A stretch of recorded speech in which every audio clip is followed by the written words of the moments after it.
Hey guys, Evans with Z111 here today, bringing you a video on Hyperdimension Neptunia Re, a game that was only available for PS Vita for a very long time, but is recently come out on Steam, which was unexpected, but I am really happy about it, because I've actually had my eyes on this game for a long time. It is a Japanese RPG, and basically what this game is okay, so you know the console war, people complaining, oh, PlayStation's better, Xbox is better, or PC Master Race.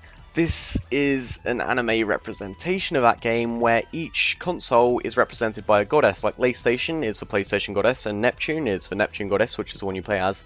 And there is a console war going on, all the goddesses are at war with each other and they all have different kingdoms, and there's like lean box at the top left and those are the shares that each kingdom has, which is basically which one is in most control. So I will quickly pop into Westwind Valley to show you what the actual gameplay and monsters are like, and I'll show you a few more mechanics of the game, and it is actually a solid RPG if you ignore the gimmickiness of it and like the concept of the game, which a lot of people are going to think, oh, that's crazy. There is voice acting, which is actually pretty good, but a lot of the game is just text-based. I'll also move the mouse because that'll probably be annoying. There we go. I am playing this on a with a gamepad because the mouse and keyboard controls aren't the best thing in the world. They are rebindable, but it's much easier to play with a gamepad because obviously it was made for PS Vita. So this is Neptune, the main character, and as I said, she was a goddess, but she had her memory lost, so now she's just a normal human being who doesn't have any idea what's going on, and she's working with other characters to regain her memory. And I'll skip most of the dialogue here because this is mostly flavor stuff. And I'd say one of the highlights about this game is it's so weird. It hasn't really, like, I can't compare it to any other game. Here's a quick bit of tutorial. Something about monsters being able to be viral, and they can be infected by a bug that makes them berserk. Viral monsters are more powerful than the normal forms. If one becomes viral, it can spread to other monsters. Okay. And dangerous species of monsters. Oh yeah, the entire area is called Game Industry. That's the name of the world, and yeah, the references in this game is just unparalleled to any other game. It's really weird. So there are really dangerous monsters in this area apparently that I do not want to be taking. I guess they're basically mini bosses. They will not actively pursue you, so check on minimap to see which enemies are classified as these. Okay. I am actually an hour and a half in game, but there's still tutorial stuff. So this is what the dungeon exploring element looks like, and this is an enemy you can run around and you can ambush them like this. And then this is the combat of the game. I have 3 characters right now, and you run around. It is essentially turn-based, as you can see at the top right, but you need to position yourself where you want to attack enemies, and you can have different skills. Like I have Demon Flames, which is an AoE ability. So if I cast that on this guy, then it will attack the enemies next to him, and it will do a nice amount of AoE damage. And it broke both their guards, so now what I can just do is run in and finish them off with normal attacks like this. I was going to say, I'm playing this on normal difficulty, but that's because I haven't actually unlocked difficulty options yet. Now, as for how you unlock things, that's even more interesting. I'll quickly get into one more battle where it's not just a complete stomp to show you how it works a bit more specifically. This looks like a dangerous type monster. This is my first time in this area, so I'm not 100% sure how it works. Or like what the monsters are, what they're like. So, as I said, you do have special abilities like that. You'd also have EXE drive abilities, but I haven't unlocked any of those yet. But you do also have normal attacks, and the way normal attacks work, I might actually be able to attack 2 in 1 here. There we go. You do a normal attack, then you go on to the second combo. You can either choose a rush, a power, or break. Break will break the enemy's guard, power is just a strong hit, and a rush increases your EXE drive gauge, which is basically a combo meter. So they all have full guard points, or GP, I'll call it GP for now. They all have full GP right now, so I want to try and break their guard so I can do more damage. So I'll just do a 4 guard break combo, and now their guard is broken, but you are out of range, so you can't actually do anything. I might as well just defend with you. And then it's their turn, but now I can move in and possibly finish them off. In fact, yeah, okay. So now I'll do break, and one of their guards is broken, so I'll do a rush attack, which is a sort of triple one. Then I'll do a rapid rush, which is again even more attacks, and another rapid rush to try and get my combo gauge up. But then with this one, I should just be able to finish him off with normal attacks. He is actually pretty strong, like I said. I don't want to group up, because then he'll be able to damage all 3 of them at the same time. So I'll go around and flank him like that. And now his guard's broken, so I'll just do power attacks to finish him off. And there we go. So it's like, I want to compare it to rock, paper, scissors in terms of combat, because you have rush, you have power, and you have guard break. But that would be selling it short, if I'm perfectly honest. There is much more to it than that. And there's a warp point, but I will actually I'll go back to the entrance and just show you a few more intricate mechanics of the game, because it's not a shallow RPG, and don't think it's just sort of using the concept to try and sell itself. It does have a lot going for it, not just in terms of story and characters, but in terms of gameplay. So these are two of the cities. If I pop into the PlayStation City, there is a guild, and here is where I can accept quests like that, so I will accept these two. They do all have descriptions and everything to them, and again, these descriptions are well worth reading through, because a lot of them have references to the consoles and anything to do with them. It's clever. If you follow consoles or games, if you're interested in gaming at all, then this will reward you for that a lot. And these other quests I have completed, like, are there any I can no, okay.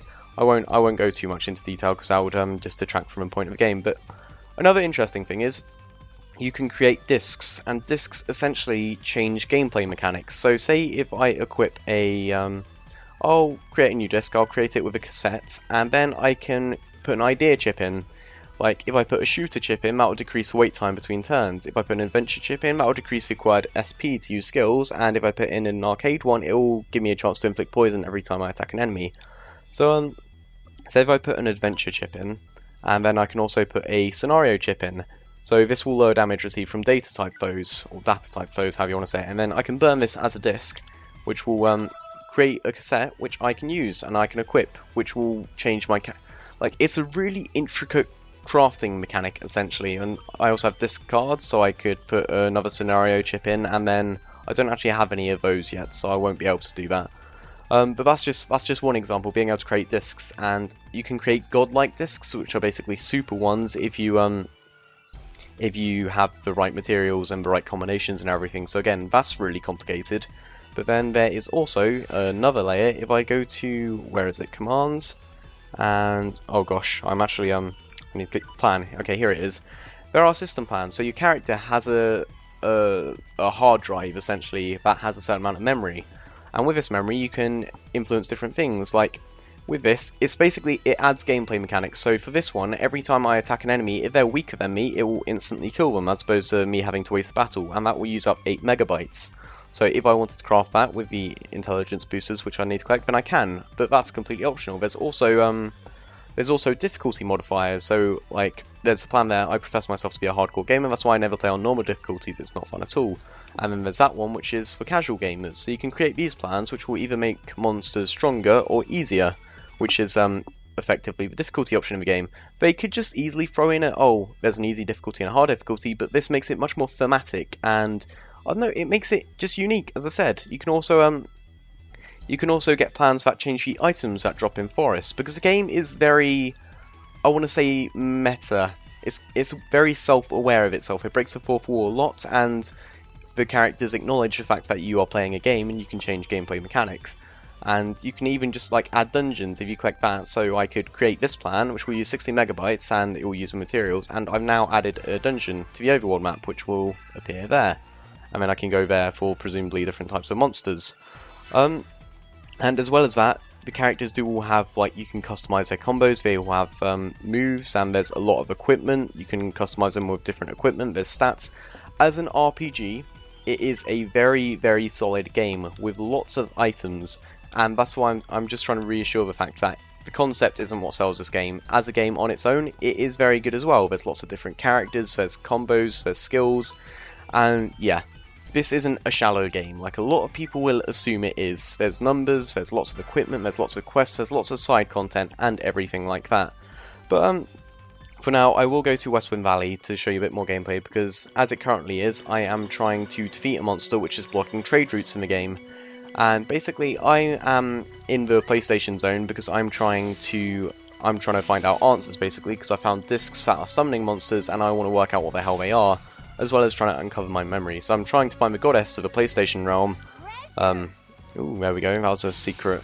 Oh, that was a loot drop, basically. You can just explore these areas and search for different loots and collectibles and things which you can use to upgrade your characters and abilities and craft different things. There is an ancient dragon, which is a mini-boss in this area, which I actually accepted a quest to defeat. This ring that I keep sending out, that basically searches for hidden treasure. There is a gathering point over there, but damn it, I just got ambushed by one of these weird square things, and that's not exactly what I wanted. But I think I'm in an alright level, so I should be able to manage in this area. Have I No, none of them fall into each other's AoE, so I suppose I'll just take out these guys, try and break the guard, and then run in, and you can just finish with a few power attacks like that, and then poison it's finished with. And then I'll just use your cross combo ability to kill one of these guys easily. As I said, I said I'm an hour and a half into the game, but in the game's lifetime, that is still pretty early on. There are a lot of different moves to unlock, and there's a lot of depth to this game, and there's a lot that I haven't yet unlocked. Like, as you saw, I'm still getting tutorials for different things that I'm finding out about, new mechanics and everything like that, like the viral enemies.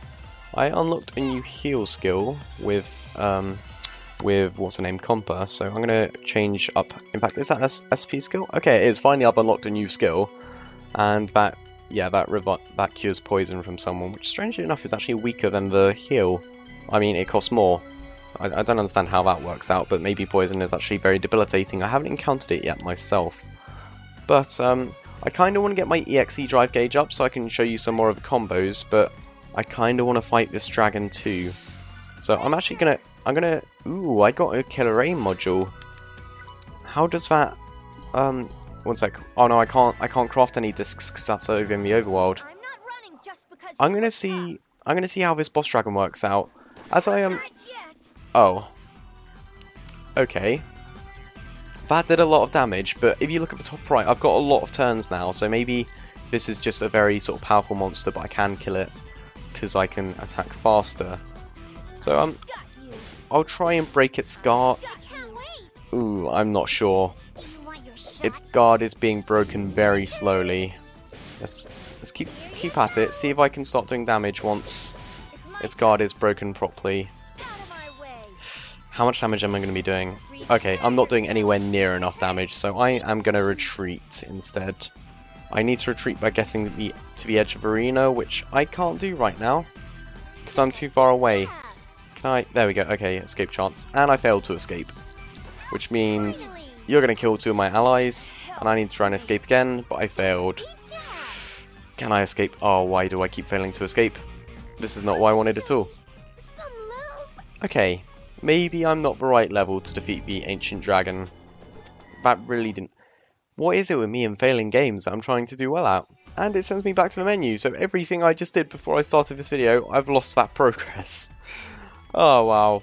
Well, I believe I have actually shown you enough of the game. That is a game in a nutshell. If you do want to see more videos on it, for whatever reason, then I would be happy to do that, but otherwise I will be playing through this game in my spare time.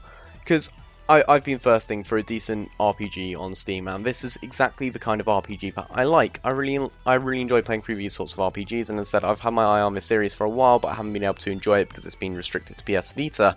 Console exclusivity sucks, and if anything, I hope this game makes a joke of it at one point. But this has been me, Evans with Z111. Please leave a rating if you enjoyed the video, and this is me out. Peace.